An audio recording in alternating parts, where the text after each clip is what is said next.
네, 우리 리뷰 테스트 20회 1번 문제. 요 평강에 대한 문제고, 기억번은 반사된 빛이 완전 평강됐을까? 라고 이제 질문을 했는데, 그거는 이제 어떻게 찾아야 되냐면, 나를 이용을 해야 돼요. 나 같은 경우에 평강판 각도 회전을 시키다 보니까 특정 회전각에서, 특정 각도에서 빛의 세기가, 즉 통과된 세기가 0인 게 나오거든요. 그쵸? 그 얘기는 뭐냐면, 예를 들어서 평광판이 이 방향으로 틈이 나 있었는데, 내가 만약에 좌우에 진동을 하는 요 진동만 있는 빛을 통과를 시키게 되면은, 그러면 나란한 성분이 아예 없기 때문에 통과를 못하게 되고, 그럼 빛의 세기가 0이 되거든요. 즉 여기서는 반사된 A가 완전 평광됐기 때문에 평광판을 통과했을 때 빛의 세기가 0이 나오는 게 나올 수가 있는 거예요. 그래서 반사광은 완전 평광되었다. 자, 그 다음에 니은번.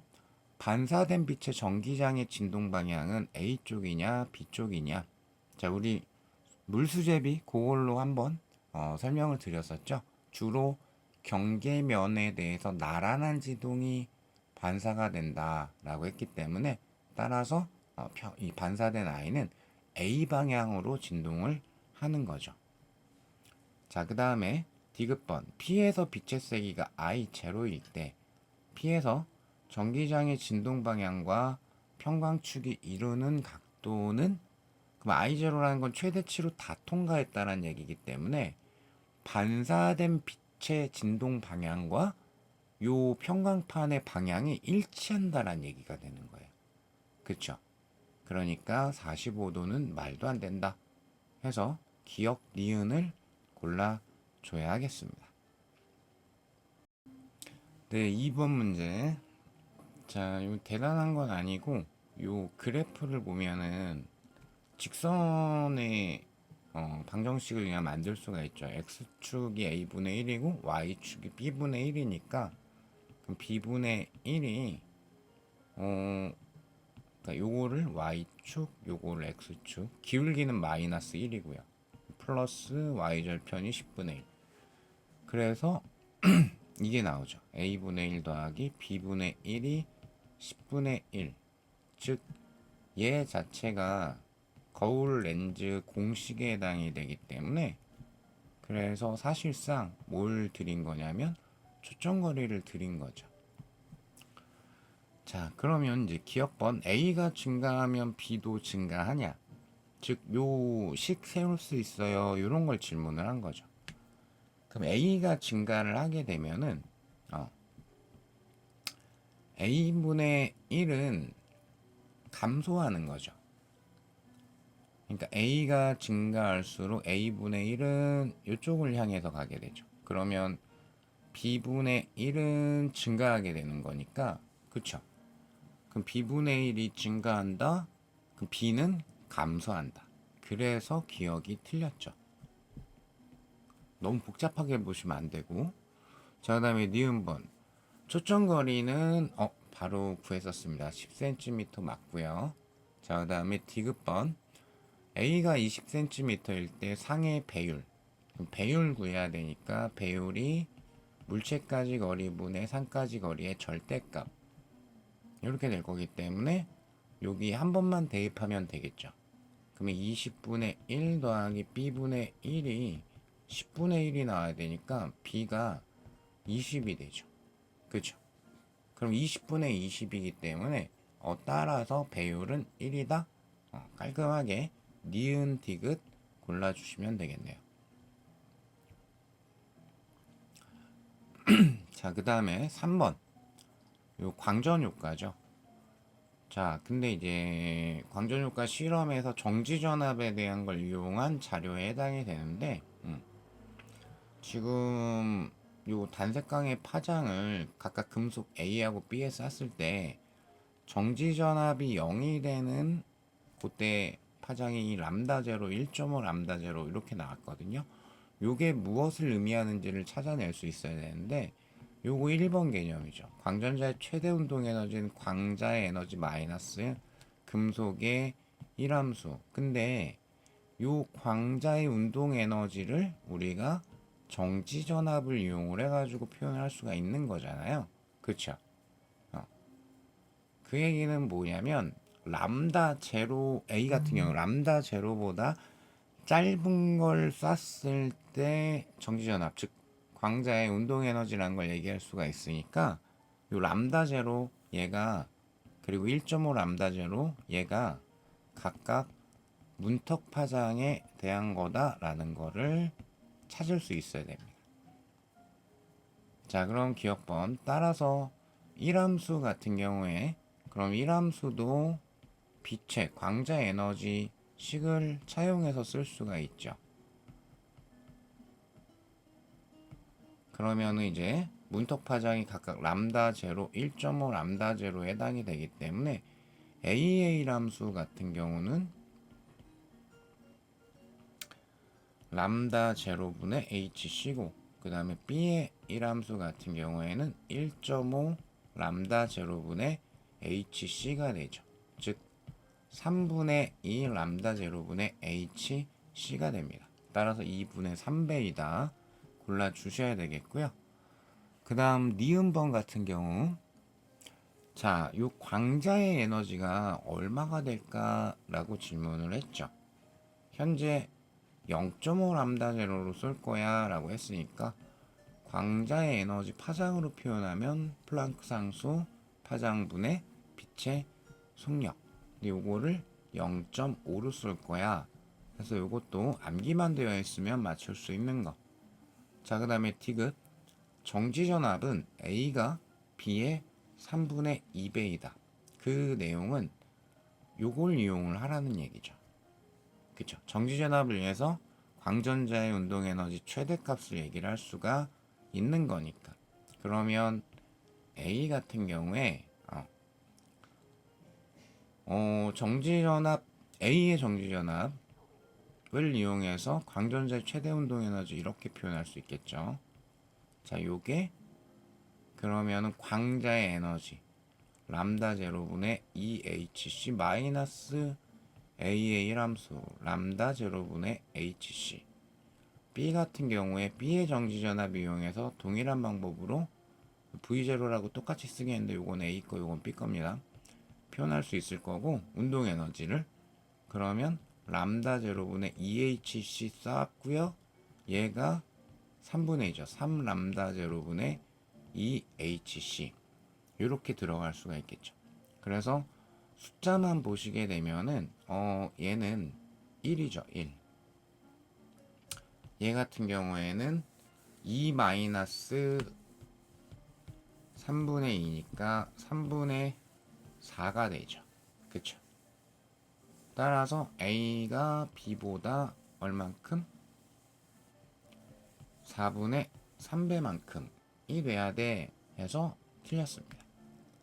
그래서 기억 니은을 골라주셔야 되겠다.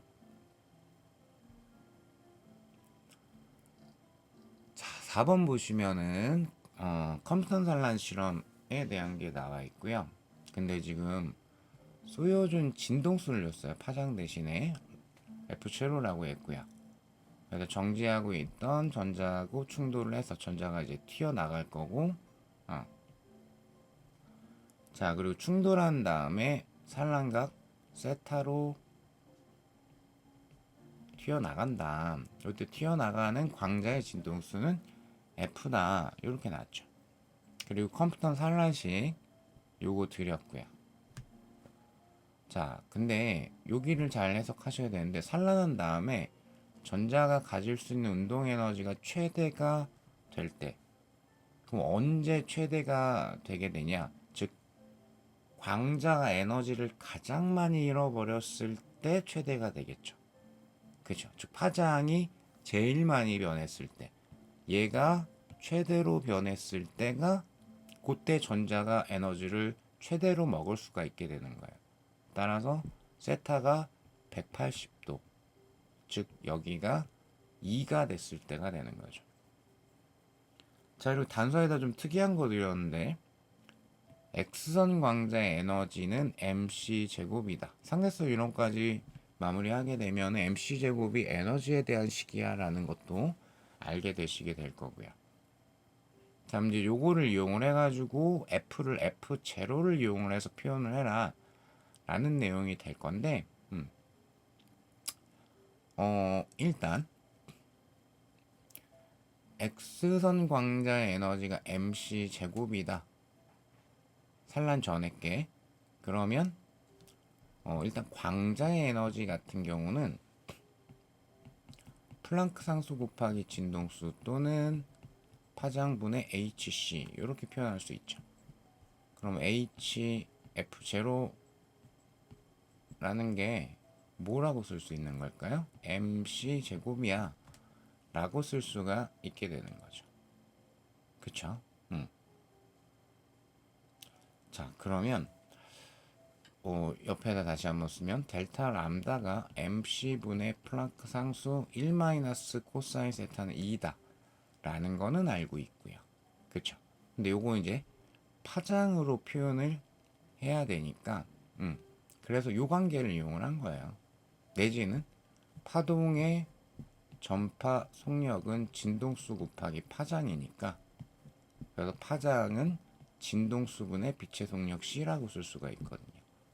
그쵸? 그러면 나중 거 F분의 C 마이너스 처음 거 F0분의 C가 그쵸? MC분의 H 곱하기 2다 라고 쓸 수가 있게 되는 건데요.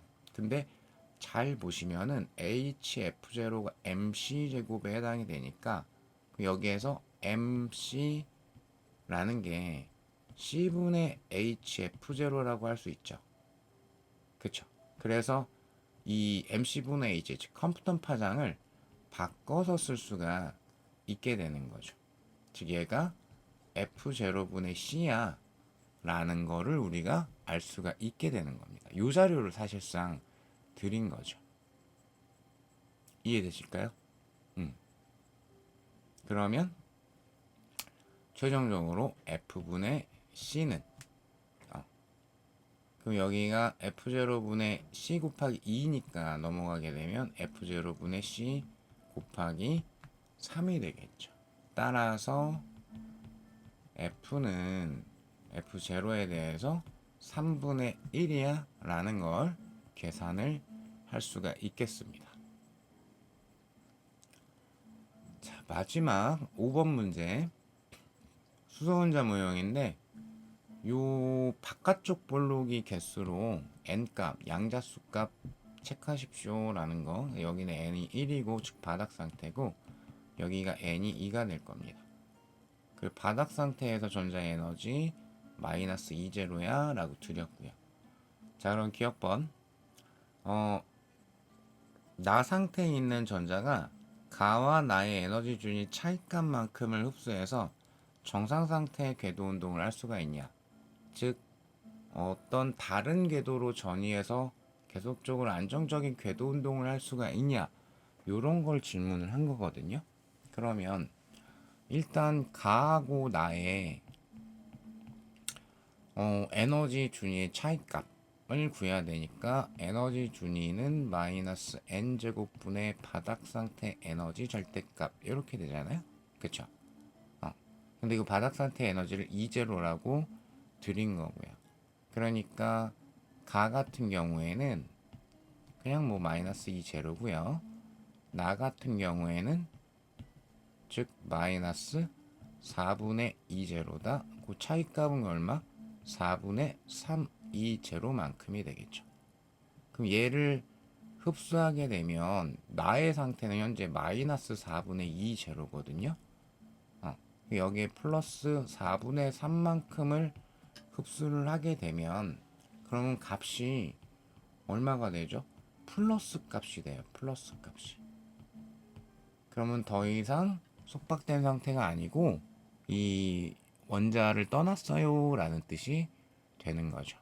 그래서 기억은 틀렸습니다. 자, 그 다음에 니은번 나의 파장은 가의 2배이냐? 자, 요거는 간단하게 재료식 중에 람다 n이 n 람다 바닥 상태 물질파 파장 이렇게 되는 거죠. 그럼 여기가 가가 람다 1이고 나 같은 경우에는 람다 1 곱하기 양자수 2. 그쵸? 그래서 나의 파장 같은 경우가 가의 파장의 2배이다 골라 주셔야 되겠죠. 자, 그 다음에 디귿번. 나에서 가 상태로 전이하는 과정에서 전자가 방출하는 광자의 파장은, 자, 그럼 이제 전이에 대한 관계이기 때문에 전이할 때 에너지 준위 차이값만큼을 뭘로? 광자의 형태로 방출할 거야 라는 건데, 파장 물어봤으니까 식적 선택은 당연히 요걸로 해야 되겠고요. 그럼 우리가 앞에서 이미 가하고 나의 에너지 차이값은 4분의 3, 2 제로라는 걸 알았고요. 람다분의 hc라고 해야 되기 때문에, 따라서 람다 같은 경우에는 2제로분의 hc 곱하기 3분의 4가 돼야 되겠죠. 근데 좀 치사하긴 한데 4분의 3이라고 나왔기 때문에 디귿은 틀렸다. 요렇게 골라 주실 수가 있겠습니다. 자, 네, 수고하셨습니다.